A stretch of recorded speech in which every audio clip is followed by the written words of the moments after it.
सभी छोटे बड़े श्रोताओं को सुनीता भटनागर का प्यार भरा नमस्कार। ऑडियो स्टोरीज के हमारे चैनल कहानी जगत में आप सभी का स्वागत है। हिंदी कहानियों की श्रृंखला में आइए आज सुनते हैं सुधीर मौर्य सुधीर जी द्वारा रचित कहानी अतीत। माँ ने उसे सहारा देकर कार की पिछली सीट पर बिठा दिया और खुद उसके बगल में बैठ गई। मुझे गाड़ी चलाने की हिदायत देकर माँ उसे अपनी बोतल से पानी पिलाने लगी। न जाने क्यों आज मुझे माँ की इस बात का विरोध करने का मन कर रहा था, पर मैंने कभी माँ की किसी भी बात का विरोध नहीं किया था। शायद इसी वजह से चाहकर भी कुछ बोल नहीं पा रहा था, पर मैंने अपना विरोध दर्ज करा दिया था गाड़ी न चलाकर, जिसे माँ समझ भी गई थी। सो इस बार माँ ने आवाज में थोड़ी सख्ती लेते हुए गाड़ी चलाने को कहा। उनका लहजा आदेशात्मक था, जिसकी अवहेलना मैं नहीं कर सकता था। गाड़ी चलाते हुए मैंने बैक मिरर से देखा, माँ उसे थर्मस से चाय निकाल कर पिला रही थी। गाड़ी के हिचकोलों से जब उसके होंठों के पास ले जाते हुए कप से चाय छलक कर उसके कपड़ों पर गिरी, जो लगभग चीथड़ों की शक्ल में थे, तो वो चिहुक पड़ी थी। ठीक उसी वक्त माँ ने मुझे आराम से गाड़ी ड्राइव करने को कहा था। माँ उसके साथ बड़ी आत्मीयता के साथ पेश आ रही थी। खैर, ये तो मेरी माँ का स्वभाव ही है, पर न जाने क्यों मुझे लग रहा था कि वो माँ के साथ बैठने में खुद को सहज महसूस नहीं कर रही है।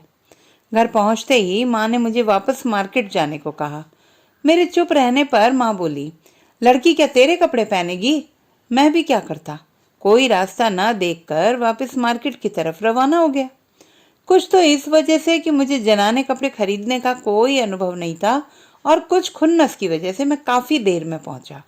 खुन्नस इस बात की थी कि पता नहीं माँ क्यों उस भिखारिन को उठाकर घर ले आई। उसे घर लाने की क्या जरूरत थी? वहीं पर उसके हाथ में 10-20 रुपए रख देने चाहिए थे, और ऊपर से घर लाकर उसके लिए कपड़े वगैरह का इंतजाम। घर पहुंचा तो देखा वो मेरा पायजामा टी शर्ट पहनकर खाना खा रही थी। उसका चेहरा तमाम फोड़े फुंसियों से भरा था, सर मुकम्मल गंजा था, न जाने कौन सी बीमारी से उसके बाल झड़ गए थे। हाथ पैर भी कोई त्वचा रोग से पीड़ित थे। कुल मिलाकर वो एक बीमारी और गंदगी का ढेर थी। अगर माँ वहां ना होती तो मैं उसी वक्त उसे वहां से रुखसत कर देता, पर माँ वो तो वही थी। मेरे हाथ में थैला देखकर बोली थी, अरे बहुत देर कर दी, चल दे उसको। मैंने वो थैला उसी टेबल पर रख दिया जिस पर बैठकर वो खाना खा रही थी। एक नज़र मैंने उस पर डाली, फिर पलटकर अपने कमरे में चल दिया। अचानक न जाने क्या सोचकर मैं पलटकर उसे गौर से देखने लगा। मुझे यूं लगा जैसे कि वो किसी अच्छे घर से ताल्लुक रखती है। उसका चम्मच और फोक से खाना खाने का स्टाइल इसी बात की चुगली कर रहा था। न जाने कहाँ से उस पर माँ की नज़र पड़ गई थी जब हम अपने एक जानने वाले से मिलकर लौट रहे थे। कुछ लड़के उसे परेशान कर रहे थे शोरगुल मचाकर, और कुछ तो उस पर पत्थर के छोटे टुकड़े भी मार रहे थे। इस रास्ते से कोई 4-5 दिन पहले भी मैं गुजरा था। उस वक्त वो मुझे उस जगह पर नजर नहीं आई थी। वो खुद को लड़कों से बचाने का प्रयास कर रही थी, पर उसे शरीर पर कंकड़ जाकर जो टकरा रहे थे, तो शरीर पर पहले से जख्म होने की वजह से वो दर्द से कभी कभी चीख पड़ती थी। उसकी इसी चीख ने माँ को आकर्षित किया था, और उन्होंने मुझे कार रोकने को कह दिया था। माँ ने उसके लिए कमरा भी व्यवस्थित कर दिया था। न जाने क्यों एक बीमार पागल टाइप भिखारिन के लिए माँ का इतना आत्मीय होना मुझे अखर गया। पर मैंने बचपन से माँ के धार्मिक और सदैव दूसरों की सेवा में तत्पर रहने के स्वभाव को जानते हुए इस बात को इसी श्रेणी में रख दिया था।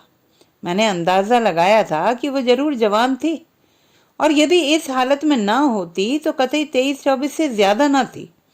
माँ ने घर की नौकरानी को उसका विशेष ध्यान रखने को कहा था, और अगले दिन खुद उसको लिवा कर उसके लिए दवाएं ले आई थी। एक बात और थी, मैंने महसूस किया था कि वो माँ के सामने आते ही बेहद असहज हो जाती थी। इसका कारण क्या था मैं उस वक्त नहीं जान पाया था। उसे घर आए 2 या 3 दिन हुए होंगे जो मेरी मौसी के बीमार होने की खबर मिली। मेरे मौसा जी तो शादी के 1-1.5 साल बाद ही परलोक सिधार गए थे।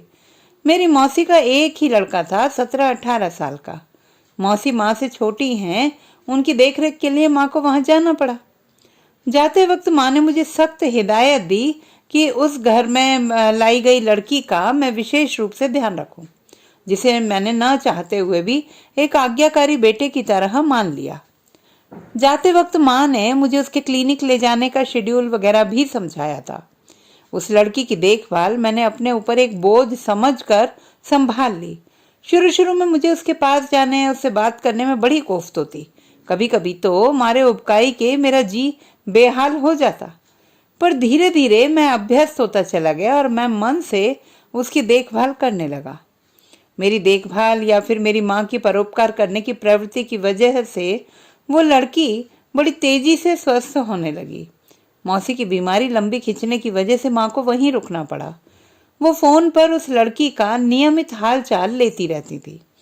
उसके शरीर के जख्म बड़ी तेजी से भरने लगे थे और उनके नीचे की गोरी त्वचा नुमाया होने लगी थी। सर के झड़े बाल उग आए थे और वो इतनी तेजी से बढ़ रहे थे जो किसी जवान लड़की के बड़ा करते हैं।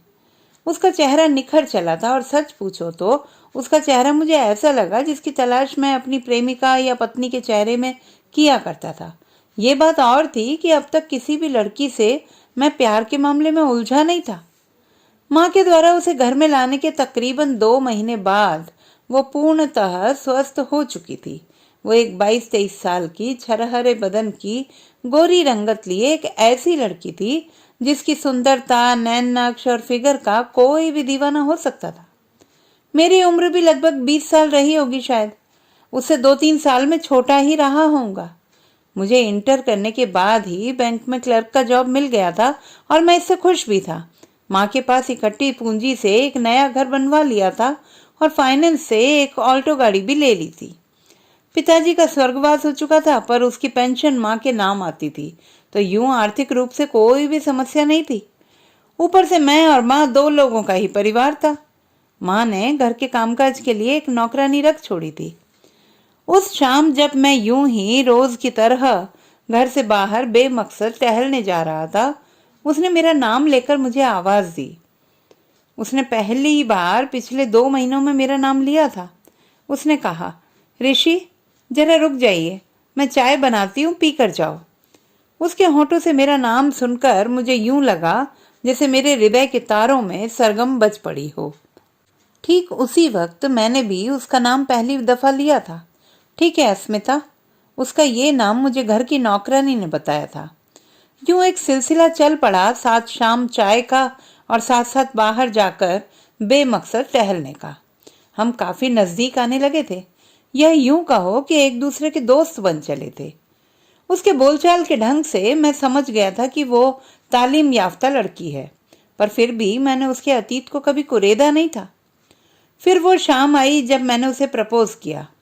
उस दिन चाय पीने के बाद जब वो कप लेकर किचन की तरफ जा रही थी तो मैंने पीछे से उसकी बाह पकड़कर रोक लिया। उसने सवालिया निगाहों से मेरी तरफ देखा। उस वक्त उन गहरी काली आंखों में मुझे खौफ की परछाई नजर आई थी। इस खौफ को मैं बखूबी समझ सकता था। निश्चय ही ये खौफ उसके साथ होने वाले बलात्कार की आशंका का था, पर उसका ये खौफ उस वक्त अचरज में तब्दील हो गया जब मैंने उसके चेहरे के नजदीक अपने चेहरे को लाकर कहा, अस्मिता, मैं तुमसे मोहब्बत करने लगा हूँ।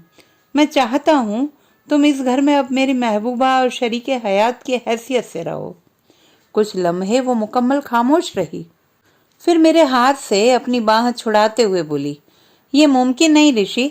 इतना कहकर वो किचन की तरफ चल दी। मैं भी उसके पीछे चलते हुए बोला, नामुमकिन की वजह क्या है अस्मिता? क्या मैं तुम्हारे काबिल नहीं? मुझे यूं लगा जैसे उसने मेरी बात सुनी ही नहीं और वो चुपचाप चलती हुई किचन की तरफ आ गई। उस वक्त जब वो वॉश बेसिन में चाय के झूठे बर्तन रख रही थी, मैंने उसे कंधे से पकड़कर तेजी से अपनी तरफ घुमा लिया। वो नजरें झुकाकर खड़ी हो गई। मैंने कहा, अस्मिता, तुमने मेरी बात का जवाब नहीं दिया। अपने दाएं हाथ से मेरे बाएं गाल को सहलाते हुए अस्मिता बोली, ऋषि, मुझे मोहब्बत करने की इजाजत मेरा अतीत नहीं देता। मुझे अतीत से कोई सरोकार नहीं। मैंने अपने हाथ से उसकी कोमल हथेली को अपने गाल पर दबाते हुए कहा, नहीं ऋषि, मेरे अतीत से तुम्हारा ही सरोकार है। वो मेरे हाथ से अपना हाथ जुदा करते हुए बोल रही थी, तुम्हें विनीत याद है क्या? विनीत? मुझे झटके से उसकी याद आ गई। मेरे फूफा का लड़का, मुझसे कोई 5 साल बड़ा, मेरे घर पर रहकर पढ़ाई करता था मेरी माँ के साथ। उस वक्त मैं अपने पापा के साथ रहता था जो वायु सेना में थे, और मैं 8th क्लास पास करने के बाद उन्हीं के साथ रहकर पढ़ रहा था। घर तो बस गर्मियों की छुट्टियों में ही आता था। मुझे याद आया जब मैं बैंक में ज्वाइनिंग के लिए फिरोजाबाद में था। उस वक्त विनीत भैया ने हमारे घर में ही फांसी लगाकर खुदकुशी कर ली थी। मुझे खबर देर से मिली सो मैं घर पहुंच ना सका था। बाद में मेरे दोस्त ने बताया था कि वो किसी लड़की को बहुत प्यार करते थे। पहले वो लड़की भी उन्हें चाहती थी, पर अचानक लड़की के अंदर महत्वाकांक्षाएं पैदा हो गई। वो सुंदर तो थी ही, बस क्षेत्रीय विधायक के प्रेम पाश में बंधती चली गई। उसके साथ गाड़ी में टहलना, गिफ्ट लेना और पार्टियों में वो अक्सर जाने लगी। एक दिन जब भैया बाजार से उसके मिनी स्कर्ट पहनकर घूमने पर उसे समझाने लगे तो उसने सबके सामने भैया को एक थप्पड़ मार दिया। बस भैया यह अपमान सह ना सके और उन्होंने उसी रात दुनिया छोड़ दी। कुछ दिन बाद जब उसी घर में मेरे पापा की हृदय आघात से मृत्यु हो गई तो माँ के कहने पर वो घर बेचकर हम इस नए शहर में आ गए जहाँ मेरा जॉब था। उस वक्त मैंने जब उस लड़की से मिलने की कोशिश की तो मेरे दोस्त ने बताया कि वो लड़की विधायक के साथ शादी से पहले ही हनीमून मनाने शिमला चली गई है। मैंने भी उससे मिलने का विचार छोड़ दिया। आखिर मिलके होता भी क्या। मैं अस्मिता के उसी तरह कंधे पकड़े हुए बोला, विनीत भैया की मौत से तुम्हारा क्या संबंध है? और उस वक्त उसकी नजरें नीचे जमीन को देख रही थी जब उसने कहा, ऋषि वो लड़की मैं ही हूं। यूं लगा जैसे मेरे सर पर क्लस्टर बम गिरा हो। मैंने तुरंत उसके कंधों को अपने हाथों की गिरफ्त से आजाद कर दिया और बिना एक क्षण वहां रुके ड्राइंग रूम में आकर बैठ गया। मैं समझ गया था कि अस्मिता माँ के सामने क्यों असहज रहती थी, क्योंकि वो माँ को पहचान गई थी, पर शायद माँ उसकी दयनीय हालत देखकर उसे पहचान नहीं पाई थी। वो अस्मिता ही थी जो मेरे पाँव के करीब आकर बैठ गई थी। मैंने अपने पाँव खींच लिए थे और उसे देखकर भी अपनी आंखें बंद कर ली थी। मेरी इस बेरुखी पर उसने सर्द लहजे में कहा था, ऋषि मैंने तो पहले ही कहा था मेरा अतीत मेरी जिल्लत के सिवा कुछ नहीं है। मैंने उसकी बात का सिर्फ इतना जवाब दिया, अस्मिता मैंने तुम्हें प्यार किया, पर तुम विनीत भैया की मौत की जिम्मेदार हो। जानती हो वो मेरे बुआ फूफा के इकलौते बेटे थे। वह जमीन पर आगे खिसक कर वापस मेरे पाँव के करीब आ गई। इस बार मैंने पैर खींचे नहीं थे। वो यूं ही मेरे कदमों के पास जमीन में बैठे हुए बोली थी, ऋषि हाँ मैं विनीत की कातिल हूँ। मेरे किए हुए अपमान ने उसकी जान ले ली। मेरी आंखों पर विधायक के पैसों की रंगीनी चढ़ी थी। वो शिमला में मुझे हर रात भोगता रहा। 1 साल में 3-3 अबॉर्शन हुए मेरे। पत्नी की जगह उसने रखेल बनाकर रखा मुझे। और फिर उस रात जब वो मुझे अपने दूसरे विधायक दोस्तों को परोसने की बात कर रहा था तो मैं मौका देखकर भाग निकली। विधायक के आदमी मुझे ढूंढ रहे थे। मैं उनसे बचती फिर रही थी, तभी और मंचले मुझे अपनी हवस से रौंदना चाहते थे। घर वापस जा नहीं सकती थी, बस उनसे बचने के लिए भिखारिन का गंदा रूप रख लिया। और फिर उस हालत में पहुंच गई जब आप और आपकी माँ मुझे अपनी पनाह में ले आए, और मैं मंचलों से बचने के लिए आपकी माँ को पहचानते हुए भी आपके घर आ गई। उसकी आंखों से बहते हुए नमकीन पानी ने मेरे पाँव को गीला कर दिया था। मुझे चुप देखकर वो कमरे में गई। जब वापस आई तो उसके हाथ में एक बैग था। मेरे पास रुककर बोली, ऋषि मैं तन ढकने के लिए आपके दिए कुछ कपड़े लेकर जा रही हूँ। मैं अब भी खामोश रहा। वो धीमे धीमे चलकर दरवाजे पर पहुंच गई थी। दरवाज़ा खोलकर वो बाहर न निकली। मैंने नजरें उठाकर देखा तो दरवाजे के पास माँ खड़ी थी। माँ को आया देखकर मैं उठकर खड़ा हो गया। मेरी तरफ देखते हुए माँ ने अस्मिता से कहा, कहाँ जा रही हो अस्मिता? उसने कोई जवाब नहीं दिया। माँ ने अंदर आके दरवाज़ा बंद कर दिया। अस्मिता को मेरे बगल में सोफे पर बैठाते हुए वो बोली, मैं तुम्हें उसी दिन पहचान गई थी बेटी, जिस दिन तुम मुझे मिली थी। मैं तुम्हें घर लाई ही इसीलिए थी कि तुम यहाँ रह सको। नहीं माँ जी, मेरा अतीत बहुत घिनौना है, वो मुझे यहाँ रहने ना देगा। देखो अस्मिता, जो अतीत से सीख लेकर सुधर जाते हैं उनका वर्तमान और भविष्य दोनों सुधर जाते हैं। मुझे उम्मीद है तुम अपना अतीत भुलाकर आगे कदम बढ़ाओगी, माँ ने अस्मिता को समझाते हुए कहा। इतना कहकर माँ उठकर अपने कमरे में चल दी। फिर रुककर बोली, मुझे लगता है तुमने अपना अतीत ऋषि को बता दिया होगा। अगर वो इजाजत दे तो मेरे लिए चाय बनाकर ले आना। इतना कहकर माँ अपने कमरे में चली गई। अस्मिता खड़ी थी। मैंने उठकर उसकी तरफ अपनी दोनों बाहें फैला दी और वो अतीत से भविष्य की तरफ भागती हुई मेरी बाहों में समा गई। तो दोस्तों, ये थी हमारी आज की कहानी। आपको कैसी लगी कमेंट बॉक्स में लिखना ना भूलें। चैनल को सब्सक्राइब करें, लाइक करें और मित्रों के साथ शेयर करें।